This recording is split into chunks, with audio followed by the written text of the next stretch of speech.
दोस्तों, आज आप जान पाएंगे कि गहरी नींद क्या है। नींद को गहरा कैसे किया जाए, सोने का सही तरीका क्या है। अगर आप इन तरीकों को जानेंगे तो आपको बहुत ही अच्छी और गहरी नींद आने लगेगी।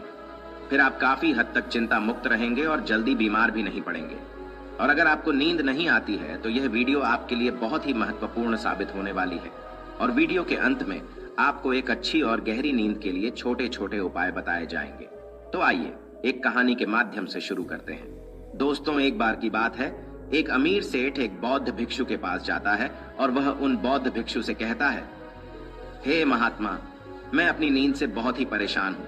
बहुत कोशिश के बाद भी मैं देर रात तक सो नहीं पाता और रात में सोने से पहले मेरे मन में दुनिया भर के विचार चलते रहते हैं। और जब मुझे नींद भी आ जाती है तो मैं पूरी रात करवटें बदलता रहता हूँ और मुझे चैन की नींद कभी भी नहीं आती। और जब सुबह मेरी नींद खुलती है तो मुझे कुछ अच्छा महसूस नहीं होता है। मैं खुद को थका हुआ और अशांत महसूस करता हूँ। कृपया आप मेरी इस समस्या का समाधान बताएं। बौद्ध भिक्षु ने कहा, इससे पहले कि मैं तुम्हारी का समाधान बताऊं, तुम्हें गौतम बुद्ध की गहरी नींद के रहस्य के बारे में बताना चाहूंगा। फिर सेठ ने कहा, हे महात्मा, जैसी आपकी इच्छा। बुद्ध ने कहा, जब तथागत गौतम बुद्ध सोते थे तो वह पूरी रात एक ही अवस्था में रहा करते थे। वह कभी भी करवट नहीं बदलते थे। वह जिस अवस्था में रात्रि को सोते समय रहते थे, ठीक उसी अवस्था में वे सुबह सोकर उठते थे। गौतम बुद्ध का एक प्रिय शिष्य था जिसका नाम आनंद था। वह भी गौतम बुद्ध के पास ही सोता था। वह सोते जागते हर पल गौतम बुद्ध को देखा करता था और उनकी सेवा भी खूब किया करता था। आनंद को यह बात बहुत परेशान करती थी कि आखिर गौतम बुद्ध पूरी रात कैसे एक ही अवस्था में गुजार देते हैं। पूरी रात वह करवट भी नहीं बदलते हैं, जबकि हम सब तो कई बार रात में करवट भी बदलते रहते हैं। जब कभी रात में आनंद की आंखें खुलती तो हमेशा गौतम बुद्ध को एक ही अवस्था में सोते पाता था। यह बात उसे बहुत परेशान कर रही थी। लेकिन एक दिन आनंद अपनी जिज्ञासा को रोक नहीं पाया और गौतम बुद्ध के पास रात को ही जाकर उन्हें मध्य रात में नींद से जगा दिया और कहा, तथागत, मुझे क्षमा करें। मैं जानता हूं कि आपसे प्रश्न पूछने का यह सही समय नहीं है, क्योंकि आप पूरे दिन ज्ञान देते हैं, लोगों की समस्याओं का समाधान करते रहते हैं। लेकिन मेरे अंदर की जिज्ञासा इतनी बढ़ चुकी है कि मैं सुबह तक का इंतजार नहीं कर सकता। इसलिए आप मेरे प्रश्न का उत्तर देकर मेरी जिज्ञासा को शांत करें। आनंद ने आगे कहा, मैं पिछले 20 वर्षों से आपके साथ रह रहा हूँ और देख रहा हूँ कि आप पूरी रात केवल एक ही अवस्था में सोते हैं। सुबह भी आप उसी अवस्था में सोकर उठते हैं जिस अवस्था में रात को आप सोए थे। इसका क्या मतलब? मैं समझूं, या तो आप गहरी निद्रा में सोते हैं या फिर आप कभी सोते ही नहीं हैं। गौतम बुद्ध आनंद की तरफ देखकर मुस्कुराते हैं और कहते हैं, मैंने अपने लिए सोने की सबसे अच्छी अवस्था को खोज लिया है। अब सोते समय मुझे हिलने डुलने की आवश्यकता नहीं पड़ती है। मैं नींद की अवस्था में भी जागृत रहता हूं, जबकि मेरा शरीर सो जाता है। प्रश्न यह नहीं है कि नींद की अवस्था में भी शरीर हिलता है कि नहीं। शरीर क्यों एक स्थिर अवस्था में रह नहीं पाता? इसका असली कारण है मन। ये मन ही है जो कि शांत और स्थिर नहीं रह पाता, और यही कारण है कि नींद की अवस्था में भी हम अपने शरीर को हिलाते रहते हैं। लेकिन मैं इन सब चीजों से परे आ चुका हूँ। अब मेरे अंदर मन जैसा कुछ बचा ही नहीं है। जब मैं सोने चाहता हूँ तो मेरा शरीर बस एक मृत शरीर की भांति हो जाता है। मन जैसा कुछ भी बचता नहीं है। मेरे अंदर कुछ भी विचार नहीं चलते रहते हैं। गौतम बुद्ध कहते हैं, आनंद, क्या तुमने कभी मृत शरीर को अपनी अवस्था बदलते हुए देखा है? यह तो केवल हमारा मन ही है, क्योंकि हमारी गहरी नींद की अवस्था में भी यह सब काम करवाता रहता है। एक बार मन स्थिर हो जाए, मन हमारा शांत हो जाए, तब तुम्हारा शरीर एक गहरी नींद की अवस्था में चला जाएगा। कहानी खत्म करने के बाद बौद्ध भिक्षु ने उस सेठ से कहा, एक जागृत इंसान नहीं केवल अपने शरीर को पूरी जागरूकता के साथ देखेगा, बल्कि वह अपने मन को भी जागरूकता के साथ देखता रहता है। एक जागृत सामान्य आदमी की तरह नहीं होती। जब एक सामान्य आदमी सोता है तो वह अचेतन हो जाता है, लेकिन जब एक बुद्ध व्यक्ति सोता है तो वह जागरूकता के साथ सोता है। जैसे सुबह आंखें खुली होती हैं, वैसे ही व्यक्ति की नींद में भी होती है। इसलिए ऐसा कहा जाता है कि वह व्यक्ति कभी सोते ही नहीं है। जब इंसान सोने जाता है तो उसे नहीं पता चलता कि वह कब सो जाता है। लेकिन यह तुम जागने और सोने के बीच के छोटे से तराल में जागृत रह पाए तो कुछ घटित होगा जो तुम्हें जागरूकता के और करीब लाता जाएगा। यह सोचकर शेख ने कहा कि यह महात्मा, आपकी बातें मुझे कुछ समझ में नहीं आ रही हैं। कृपया कर आप मुझे आसान शब्दों में समझाएं। ताकि मुझे गहरी नींद का रहस्य पता चल जाए और मैं आसानी से हर रात को एक गहरी नींद ले सकूं और चिंता मुक्त होकर समझ सकूं। इस बात पर वह बौद्ध भिक्षु कहते हैं, देर रात तक जागने और आसानी से गहरी नींद न आने के 5 प्रमुख कारण हैं। पहला कारण है बिस्तर पर सोने के अलावा भी अन्य काम करना। जैसे कि बहुत से लोगों की आदत होती है कि वह बिस्तर पर ही खाना खा लेते हैं, बिस्तर पर ही पढ़ाई करने बैठ जाते हैं और ऐसे ही बहुत से काम वह अपने शयन कक्ष में ही करते रहते हैं। शयन कक्ष का उपयोग लोग सोने के अलावा भी अन्य कामों के लिए भी प्रयोग में लाते हैं, जिससे हमारे मस्तिष्क में शयन कक्ष का एक निश्चित अर्थ ही नहीं रह जाता। इसलिए जब हम बिस्तर में सोने जाते हैं तो हमारा मन इस बात को स्वीकार नहीं कर पाता कि अब हमें सोना है, क्योंकि आपने उसकी उसी जगह पर अन्य कामों को करने की आदत डाल ली है। आज के समय की बात करें तो कुछ लोग बिस्तर पर ही अपने ऑफिस का काम भी करने लग जाते हैं। वाहन चलाना, मोबाइल में कुछ देखना, सोने के बिस्तर पर ही टेलीविजन को देखना, यह सब काम लोग अपने सोने के स्थान पर ही करने लग जाते हैं और अपना अधिकतर समय वहीं गुजार देते हैं, जिसकी वजह से हमारा मन इसे स्वीकार ही नहीं कर पाता कि यह सोने की जगह है और मुझे यहाँ सोना है। और यही वजह है कि हमारा मन इसे स्वीकार नहीं कर पाता। और जब हम सोने जाते हैं तो हमें नींद ही नहीं आती है, और अगर आती भी है तो काफी देर बाद। और इसके साथ साथ हमारे दिमाग में तमाम तरह के सपने आते रहते हैं, जो कि हमें सही से गहरी नींद में सोने नहीं देते। और यही कारण है कि जब हम सोने जाते हैं तो हमें घंटों रात तक नींद नहीं आती है। बौद्ध भिक्षु ने आगे कहा, इस आश्रम में जितने भी भिक्षुक रह रहे हैं, सबकी अपनी अपनी सोने की जगह है।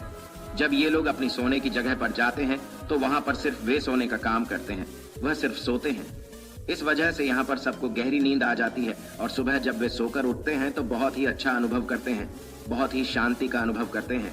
इसलिए जब भी तुम सोने जाओ तो अपनी एक सोने की जगह निर्धारित करो, वहां पर सिर्फ और सिर्फ तुम सोने का काम करो, कुछ भी और तुम्हें वहां करने की जरूरत नहीं है। तभी तुम्हें एक गहरी निद्रा प्राप्त हो सकती है। बौद्ध भिक्षु ने कहा, गहरी नींद न आने का दूसरा कारण है सोने की एक निश्चित समय का निर्धारित ना होना। लोग इतने ज्यादा अपने कामों में व्यस्त रहते हैं कि वह अपने सोने के सही समय को निर्धारित ही नहीं कर पाते हैं। जब मन में आया सो लिए और जब मन में आया जब लिए, इस वजह से उनको गहरी नींद प्राप्त नहीं हो पाती है। आजकल तो लोगों की जिंदगी इतनी ज्यादा व्यस्त हो गई है कि वे ऑफिस का काम देर रात तक करते रहते हैं, अपने सोने का समय निर्धारित ही नहीं कर पाते, जिससे उनका सोने का क्रम बिगड़ जाता है और फिर उन्हें गहरी नींद भी नहीं आती है। फिर वह बहुत नीचे सेठ से कहते हैं, इसलिए जब तुम सोने जाओ तो सबसे पहले खुद को खाली कर लो, खुद के मन को खाली कर लो, अपना एक समय निर्धारित करो। उस समय तुम कोई भी कार्य मत करो और अपना सोने का समय निर्धारित करो, ताकि तुम्हें समय समय पर नींद आ जाए। बौद्ध भिक्षु ने आगे कहा, नींद ना आने का तीसरा कारण है चिंता में सो जाना। कुछ लोग जब सोने चाहते हैं तो दिन भर की परेशानियां, दिन भर की बातें वे सोचने लग जाते हैं। इस प्रकार वह अपने दिमाग को शांत नहीं कर पाते हैं, चिंता में ही सो जाते हैं और जब सुबह जागते हैं तो उसी मुद्रा में ही जागते हैं और फिर सुबह उन्हें बहुत ही थकावट का अनुभव होता है। उनका सर भारी भारी सा रहता है। इसका मुख्य कारण यह है कि वह गहरी निद्रा में सो ही नहीं पाते, जिसकी वजह से उनकी थकान भी नहीं दूर हो पाती। इसलिए जब तुम सोने जाओ तो बिल्कुल चिंता मुक्त होकर जाओ। भूल जाओ कि तुम्हारे साथ क्या हुआ था, क्या नहीं हुआ था। अपने मन को बिल्कुल खाली कर लो, कुछ भी फालतू के विचार ना लाओ अपने दिमाग में। कहने का मतलब यह है तुम शांत हो जाओ, कुछ भी इधर उधर का मत सोचो। अपने बारे में उस समय अच्छा सोचो, अच्छा महसूस करो। अगर तुम सोते समय अच्छा महसूस कर रहे हो तो तुम्हें गहरी नींद आ जाएगी और जब सुबह तुम सोकर उठोगे तो तुम बहुत तरोताजा महसूस करोगे। इसलिए तुम जब भी सोने जाओ बिल्कुल चिंता मुक्त होकर जाओ। सारे नकारात्मक विचारों को दूर कर दो। तुम नकारात्मक बातों के बारे में सोचो ही ना, सिर्फ अपने बारे में अच्छा सोचो, अपने परिवार के बारे में अच्छा सोचो। अगर तुम ऐसा कर पाते हो तो तुम्हें एक गहरी नींद आ जाएगी। बौद्ध भिक्षु सेठ से आगे कहते हैं कि गहरी नींद न आने का तीसरा कारण है भारी भोजन कर लेना। कुछ लोग रात को बहुत सारा खाना खा लेते हैं, जिसकी वजह से उन्हें अच्छी नींद नहीं आती। लोग समझते हैं कि शाम को भारी खाना खाना चाहिए, पर बिल्कुल ऐसा नहीं है। शाम के खाने को तुम हल्का करो ताकि खाना पचने में कोई दिक्कत ना हो।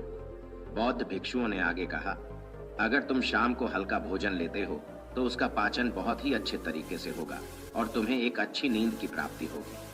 भारी खाना खाने से पाचन अच्छा नहीं हो पाता है, जिसकी वजह से तुम रात को करवट बदलते रहते हो। पेट में गैस बनती रहती है जो तुम्हें रात को सही से सोने नहीं देगी। इसलिए जब भी तुम सोने जाओ, रात के खाने को हल्का करो ताकि तुम्हें अच्छी नींद की प्राप्ति हो जाए। बौद्ध भिक्षु उस सेठ से कहते हैं कि नींद ना आने का चौथा कारण है बहुत ज्यादा नकारात्मक बातें विचार करना। दोस्तों, जिंदगी मिली है तो दुखों का आना तो तय है। बौद्ध भिक्षु सेठ से कहते हैं, आज दुख तुम्हारी जिंदगी में है तो कल किसी और की जिंदगी में होगा।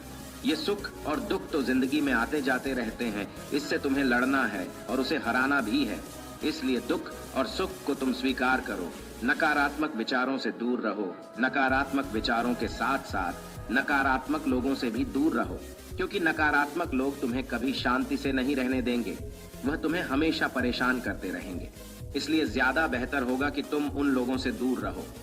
दिखावे के लिए खुद को मत बदलो। अक्सर लोग दिखावे के लिए ही पूरे दिन परेशान रहते हैं। दिखावे से कुछ नहीं होने वाला है, वह सिर्फ और सिर्फ आपको अशांति ही देगा।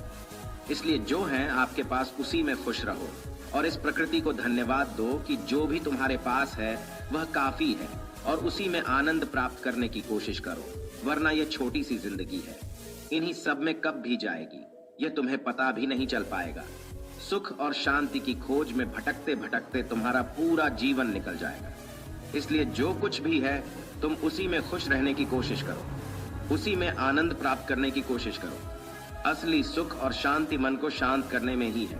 जितना भी आपके पास है उसी का आनंद उठाओ, तब तुम अपनी जिंदगी को बहुत ही बेहतर तरीके से जी सकोगे और तुम्हारा मन शांति की खोज में कहीं भटकेगा नहीं।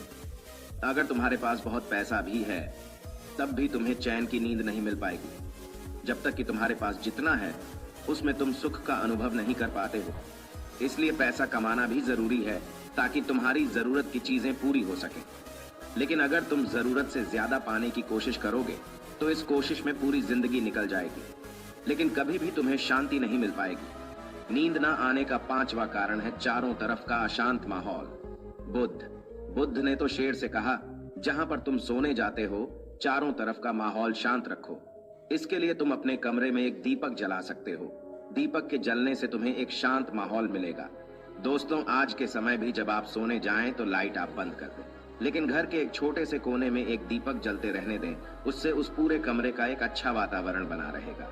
जब भी आप सोने जाएं तो टेप रिकॉर्डर, टेलीविजन, यह सब की आवाज बंद कर दें ताकि सोने में कोई असुविधा ना हो। बौद्ध भिक्षु उस सेठ को ये सारी बातें बताकर शांत हो गए।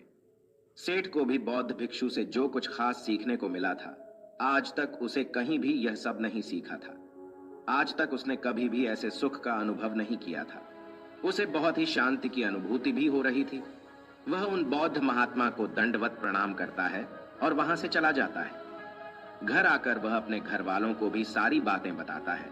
वह उन बौद्ध भिक्षु के द्वारा बताई गई बातों का पालन करने लग जाता है, जिससे उसे एक गहरी नींद की प्राप्ति होती है। अब वह प्रतिदिन पहले से बहुत ज्यादा सुख और शांति का अनुभव कर रहा था और उसे गहरी नींद भी आने लगी थी।